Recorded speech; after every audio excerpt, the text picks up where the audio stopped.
c'est le moment du bon conseil du docteur Jimmy Mohamed. Alors aujourd'hui, Jimmy, vous nous parlez des anti-inflammatoires. D'abord, c'est quoi précisément ces médicaments ? Alors, c'est des médicaments qu'on utilise dans le traitement de la douleur, de la fièvre ou pour lutter contre l'inflammation dans certaines pathologies chroniques, notamment en rhumatologie.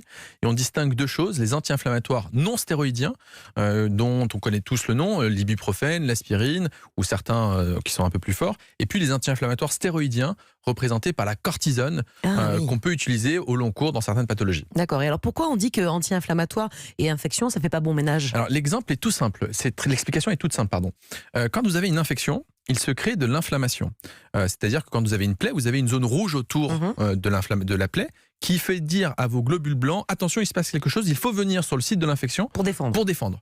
Sauf que quand vous prenez des anti-inflammatoires, vous coupez ce message d'inflammation. Du coup, les globules blancs pensent que tout va bien et l'infection, au lieu de pouvoir la lutter, elle flambe. C'est pour ça qu'on ne prend jamais d'anti-inflammatoire quand on a une infection comme une bronchite, une pneumonie, une angine, parce qu'il y a un risque authentique de surinfection. D'accord. Et quels médicaments il faut ? Enfin, en fait, vous avez dit qu'il y en avait des plus dangereux, des plus forts, mais est-ce qu'il y en a qui sont plus risqués que d'autres ? Oui, alors il y en a qui sont faiblement anti-inflammatoires. Par exemple, l'aspirine et l'ibuprofène sont faiblement anti-inflammatoires. Le risque existe, mais il est moindre. En revanche, on a de vrais anti-inflammatoires comme le diclofénac, le kétoprophène, ça c'est fort. qu'on peut utiliser dans certaines lombalgies ou dans certaines sciatiques.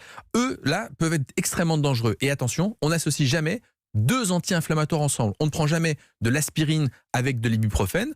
Et de la même façon, on ne prend jamais de corticoïdes avec un anti-inflammatoire. Et un message tout simple, si vous prenez des traitements, n'hésitez pas à le dire, parce que souvent en consultation, je me rends compte que les patients prennent ces médicaments-là parce qu'ils sont en libre accès à la pharmacie et pensent que c'est pas grand-chose. Et nous, derrière, on va se mettre à prescrire de la cortisone avec un risque de surinfection majeure. Et la double cocktail, là, c'est pas possible, effectivement. Donc, on dit aussi que avec l'estomac, c'est pas toujours bon. Enfin, il peut y avoir des douleurs. Les anti-inflammatoires sont formellement contre-indiqués lorsque vous avez une pathologie de l'estomac, notamment un ulcère. On ne prend jamais d'anti-inflammatoire. Le risque, c'est d'avoir une hémorragie digestive. Donc, si vous avez, c'est pas rien. Vous avez un ulcère, vous ne prenez pas d'anti-inflammatoire. Mais c'est pas tout. Ça peut aussi être problématique pour les reins. Il y a un risque d'insuffisance rénale, notamment en cas de gastro-entérite. Et puis on sait une chose, c'est que certains anti-inflammatoires ont un risque majoré d'événements cardiovasculaires. Donc on évite de les prendre au maximum, et surtout on les prend à la plus faible dose et pendant la période la plus courte. Donc effectivement des médicaments indispensables mais pas anodins. Merci docteur Jimmy Mohamed.